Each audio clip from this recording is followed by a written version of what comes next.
धान उगाने की परंपरा हमारे देश में प्राचीन काल से चली आ रही है,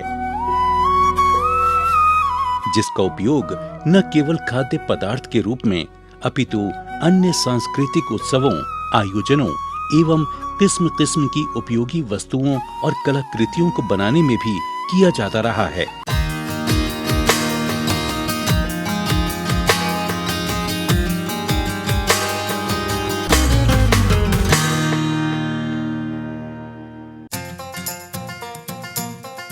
धान गेहूं के बाद भोजन का प्रमुख स्रोत होने के नाते भारतीय आबादी की 2/3 लोगों की लगभग 43% कैलोरी की आवश्यकता को पूरा करता है। भारत में लगभग 43 लाख हेक्टेयर में धान की बुआई की जाती है। अकेले पंजाब राज्य में ही 30 लाख हेक्टेयर क्षेत्र में परंपरागत रोपाई विधि यानी पडलिंग विधि द्वारा धान की बुआई की जाती है। धान की खेती में नर्सरी से लेकर रोपाई तक समय भी ज्यादा लगता है और खर्च भी। साथ ही इस विधि में पानी की खपत काफी मात्रा में होती है। खास तौर से पंजाब में देखा गया है कि मात्र 1 किलोग्राम चावल के लिए लगभग 5337 लीटर पानी की आवश्यकता होती है, जबकि धान उगाने वाले अन्य राज्यों की पानी की औसत खपत है 3875 लीटर प्रति 1 किलोग्राम चावल। पंजाब में पानी के अत्यधिक खपत के कारण व कोरोना महामारी के चलते पंजाब से मजदूरों के पलायन को देखते हुए केंद्र सरकार एवं राज्य सरकार द्वारा किसानों को पडलिंग विधि द्वारा धान की बिजाई न करके धान की सीधी बिजाई करने के लिए प्रेरित किया जा रहा है। पानी की समस्या ਨੂੰ देखते हुए ਜਾਂ कोविड-19 ਦੇ ਕਰਕੇ ਲੇਬਰ ਦੀ ਸਮੱਸਿਆ ਨੂੰ ਵੇਖਦੇ ਹੋਏ ਇਸ ਵਾਰ ਸਿੱਧੀ ਬਿਜਾਈ ਕਰਨ ਦਾ ਫੈਸਲਾ ਲਿਆ ਹੈ। ਸਿੱਧੀ ਬਿਜਾਈ ਨਾਲ ਪਾਣੀ ਦਾ ਪੱਧਰ ਬਹੁਤ ਉੱਚਾ ਹੋ ਰਿਹਾ ਹੈ, ਪਾਣੀ ਦੀ ਘੱਟ ਖਪਤ ਹੁੰਦੀ ਹੈ। सीधी बिजाई की है जोने की और मेरी क्रॉप बढ़िया खड़ी है, 38 डेज़ की क्रॉप है। 18 ਦਿਨਾਂ ਬਾਅਦ ਅਸੀਂ ਇਹਨੂੰ ਪਹਿਲਾ ਪਾਣੀ ਲਾਇਆ ਤੇ ਬਿਜਾਈ ਦੇ ਨਾਲ ਹੀ ਉਹ ਅਸੀਂ ਮਸ਼ੀਨ ਦੇ ਪਿੱਛੇ ਸਪਰੇਅ ਵਾਲਾ ਸਿਸਟਮ ਲੱਗਿਆ ਹੈ ਤੀਗਾ ਸਟੰਪ ਦੀ ਸਪਰੇਅ ਕੀਤੀ ਹੈ। ਬਹੁਤ ਵਧੀਆ ਖੜੀ ਆ। ਇਹ ਤੇ ਸਪਰੇਅ ਦਾ ਵੀ ਖਰਚਾ ਸਾਡਾ ਬਹੁਤ ਘੱਟ ਆਇਆ, ਕੋਈ ਬਿਮਾਰੀ ਨਹੀਂ। ਤਿੰਨੇ ਵੈਰਾਈਟੀਆਂ ਮੇਰੇ ਕੋਲ 4 ਵੈਰਾਈਟੀਆਂ ਨੇ, ਚਾਰੇ ਬਹੁਤ ਵਧੀਆ ਖੜੀਆਂ ਨੇ। DSR ਮੈਂ 2014 ਤੋਂ ਕਰਦਾ ਆ ਰਿਹਾ ਤੇ ਬਹੁਤ ਵਧੀਆ ਟੈਕਨੀਕ ਆ। ਬਿਜਾਈ ਦੇ ਵਿੱਚ ਬਹੁਤ ਘੱਟ ਖਰਚਾ ਆਉਂਦਾ ਏ ਤੇ ਜਿਹੜੇ ਆਪਾਂ ਕੱਦੂ ਨਾਲ ਕਰਦੇ ਆ ਜਾਂ ਆਪਾਂ ਜਦੋਂ ਤੇ ਉਸ ਦੇ ਉੱਤੇ ਖਰਚਾ ਜ਼ਿਆਦਾ ਆਉਂਦਾ ਤੇ ਸਿੱਧੀ ਬਿਜਾਈ ਤੇ ਖਰਚਾ ਬਹੁਤ ਘੱਟ ਆ ਰਿਹਾ ਏ। ज़मीन में मेरी उपजाऊ शक्ति बढ़ी हुई है। 12 से 13 हज़ार रुपये पर एकड़ खर्चा आया है और इसमें मुझे 5,000 से भी कम का खर्चा आया है और अब ये मेरा 35 क्विंटल पर एकड़ के हिसाब से झड़ गई है।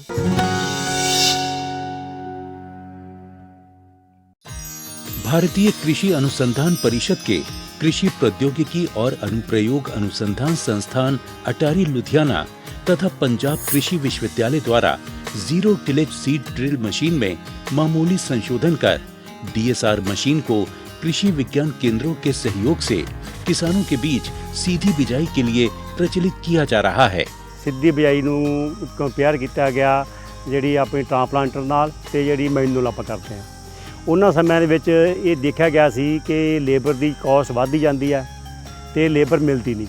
ਇਹ ਕੁਝ ਸਮੱਸਿਆਵਾਂ ਸੀਗੀਆਂ ਜਿਨ੍ਹਾਂ ਨੂੰ ਮੁੱਖ ਰੱਖ ਕੇ ਇਹ ਚੀਜ਼ ਜਿਹੜੀ ਹੈ ਟੈਕਨੋਲੋਜੀ आई ਤਾਂ ਇਹ ਟੈਕਨੋਲੋਜੀ बिल्कुल कामयाब रही। धान की सीधी बिजाई में परंपरागत विधि की अपेक्षा कहीं अधिक लाभ है। पंजाब राज्य के कृषि विज्ञान केंद्रों के वैज्ञानिकों द्वारा किसानों को सलाह दी गई कि वो बुआई से पहले धान के खेत को लेजर लेवलर की मदद से समतल कर लें ताकि सिंचाई में पानी व्यर्थ न जाए।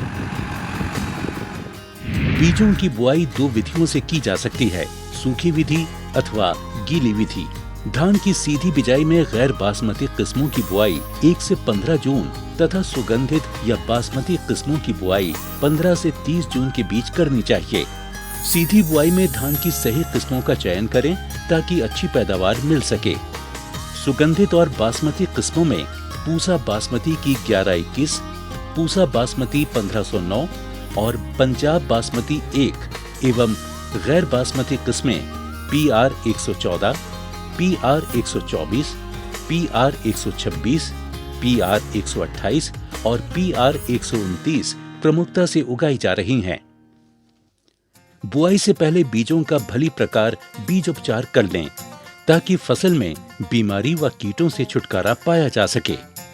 उपचारित बीजों में DSR मशीन से सीधी बिजाई इस प्रकार करें कि कतार से कतार की दूरी 20 सेंटीमीटर और बीज लगभग 2 से 2.5 सेंटीमीटर की गहराई तक बोए जाएं।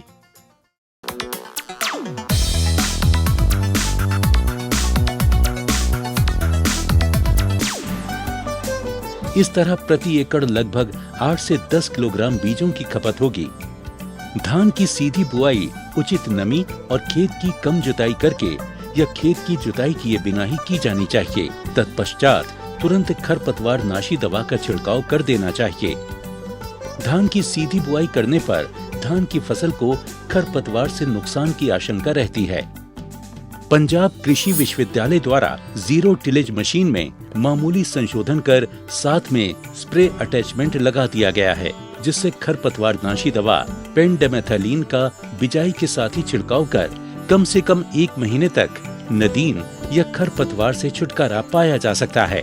ये धान की जैसे बुआई तो करती है, उसके साथ साथ स्प्रे भी जो है हमारी, क्योंकि एक रिकमेंडेशन है कि अगर आपने नदीन को रोकना है तो एक पेंडामेथालिन ऐसा साल्ट है, अगर उसकी हम साथ में ही स्प्रे कर देते हैं सही जो मॉइस्चर पे, तो उसके साथ जो है पहले 20-30 दिन जो है वो नदीन को हम रोक सकते हैं, जो कि किसानों के लिए सबसे बड़ी मुश्किल था। और साथ में जो हमारे किसान हैं स्वरणजीत सिंह जी कुलाल, वो भी आपसे बात करेंगे। तो जदों ਅਸੀਂ ਕਸਟਮ ਹੈਰਿੰਗ ਦਾ ਕੰਮ ਕਰਦੇ ਆ ਤੇ ਦੂਸਰੇ ਕਿਸਾਨਾਂ ਦਾ ਥੋੜੇ ਪੈਸਿਆਂ ਦੇ ਵਿੱਚ ਬਿਜਾਈ ਹੋ ਜਾਂਦੀ ਆ। ਤਕਰੀਬਨ 1700 ਰੁਪਏ 15 ਤੋਂ ਲੈ ਕੇ 1700 ਰੁਪਏ ਦੇ ਵਿੱਚ ਉਹਨਾਂ ਦਾ ਸਪਰੇਅ ਵੀ ਹੋ ਗਈ ਤੇ ਬਿਜਾਈ ਵੀ ਹੋ ਗਈ, ਤੇ ਇਸ ਕਰਕੇ ਸਾਨੂੰ ਉਹਦਾ ਰੁਜ਼ਗਾਰ ਮਿਲ ਜਾਂਦਾ। खरपतवार नाशक की दूसरी किस्त 20 से 25 दिनों के अंतराल पर देनी चाहिए। इस तरह खरपतवारों के सफल नियंत्रण से धान की गुणवत्ता और पैदावार बढ़ती है। मेरी क्रॉप बढ़िया खड़ी है, 38 डेज़ की क्रॉप है, 38 दिन की। और इसमें थोड़ी सी मेरे को नदीन की समस्या थी, तो जिसके लिए मैंने नॉमिनी गोल्ड यूज़ की है। और नॉमिनी गोल्ड है जो एक वीडीसाइड है जो मेनली यूनिवर्सिटी की रिकमेंडेशन है, और ये मेनली स्वांक और डीला 2 नदीन रहते हैं जो धान में, उसके लिए बहुत बढ़िया टेक्निकल है, तो हमने वो यूज़ किया है।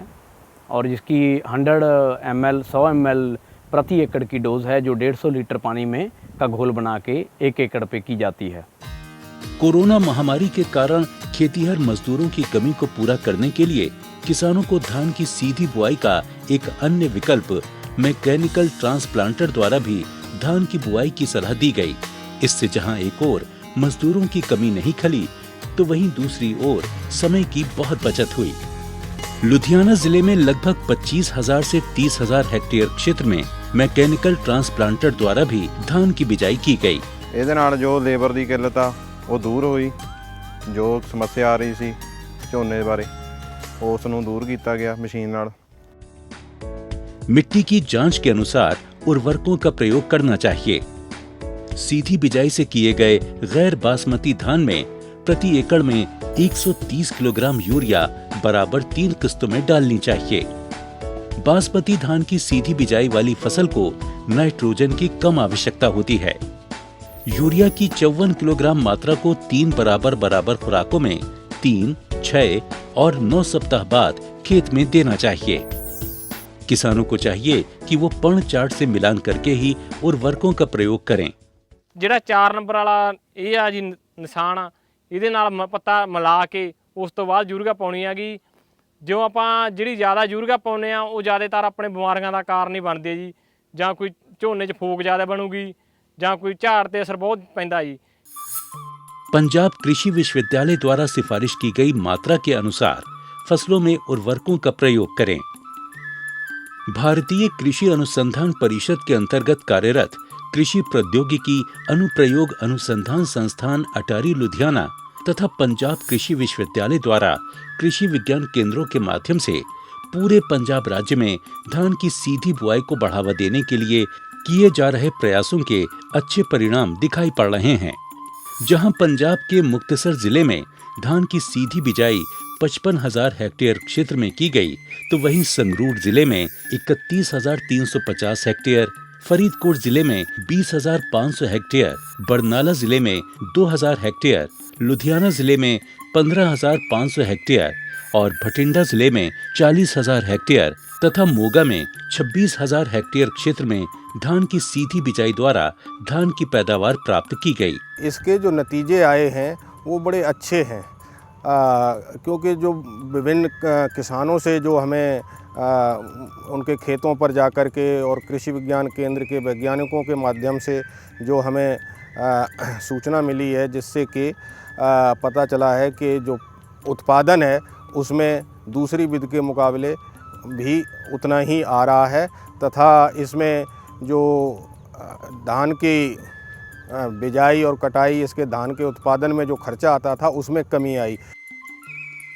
कोरोना महामारी के चलते मजदूरों के पलायन की समस्या के बावजूद इस वर्ष पंजाब में 5.5 लाख से 6 लाख हेक्टेयर क्षेत्र में धान की सीधी बिजाई की गई, जो अपने आप में एक मिसाल है। पंजाब पीआईयू और कृषि विज्ञान केंद्र ने मिल के एक स्ट्रेटजी बनाई, जिसके तहत हर ज़िले के अंदर किसानों के साथ हमने सीधा संवाद किया और इंटरनेट, मोबाइल और व्हाट्सएप के ऊपर वो तकनीकें उन तक पहुंचाई गई। लॉकडाउन के अंदर किसानों को ये प्रयास किया गया कि हमारे पास एक बहुत अच्छा मौका है जिसके अंदर हम धान की सीधी बिजाई कर सकते हैं, और इसके अंदर किसानों ने भी आगे बढ़ चढ़कर भाग लिया। और मुझे बताते हुए बड़ी खुशी हो रही है कि इस साल कोविड के होते हुए भी, लॉकडाउन होते हुए भी किसानों ने पूरे पंजाब के अंदर करीब 6 लाख हेक्टेयर भूमि, 5.5 से 6 लाख हेक्टेयर भूमि के अंदर धान की सीधी बिजाई की है। धान की सीधी बिजाई से बीजी गई फसल तैयार होने पर किसान चाहे तो परंपरागत तरीके से हाथ से कटाई कर सकते हैं या फिर बेहतर नतीजे प्राप्त करने के लिए कंबाइन हार्वेस्टर की मदद से फसल को काटकर मंडी में भेजकर अच्छा मुनाफा कमा सकते हैं। डीएसआर करनी चाहिए है, डीएसआर बहुत वधिया है। ਇਹ ਤੇ ਖਰਚਾ ਪਾਣੀ ਦਾ ਵੀ ਬਹੁਤ ਬਚਤਾ। इसमें लेबर की समस्या भी नहीं आती है। ये बढ़िया तकनीक है, इसको और भी लोग अपनाएं।